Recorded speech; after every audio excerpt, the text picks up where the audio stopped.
नमस्कार मित्रांनो, मी ॲडव्होकेट कोमल जाधव तुम्हा सर्वांचं ज्युरिस्ट या यूट्यूब चॅनलवर स्वागत आहे. चला तर मग आज आपण एका अत्यंत अशा महत्त्वाच्या निर्णयावर अभ्यास करणार आहोत, जो की नोटीस बजावणीपासून अटक करण्याची प्रक्रिया स्पष्ट करतो.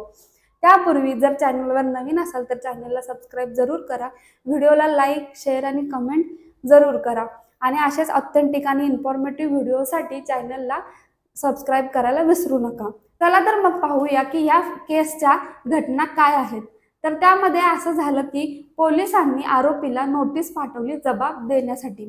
त्याचप्रमाणे आरोपी नोटीस पाळतो, नोटीसला घेऊन पोलीस स्टेशनमध्ये हजर राहतो आणि स्वतःचा जबाब नोंदवतो. जबाब नोंदवल्यानंतर काही तासातच त्याला पोलीस अटक करतात आणि 24 तासाच्या आतमध्ये न्यायालयात हजर सुद्धा करत नाहीत.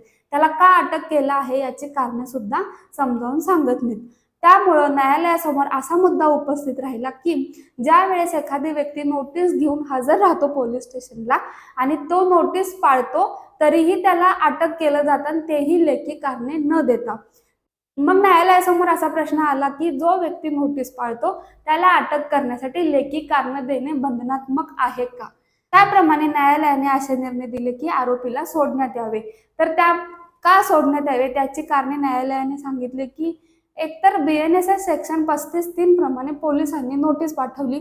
त्यानंतर BNSS सेक्शन 35(5) प्रमाणे ज्या वेळेला एखादी नोटीस पाळतो आणि तो स्वतःहून पोलीस स्टेशनला हजर राहून जबाब नोंदवतो, त्यावेळेला त्याला अटक करताना लेखी कारणे देणे गरजेचे आहे. लेखी कारणे हे अवलंबनीय दस्तऐवज आहे.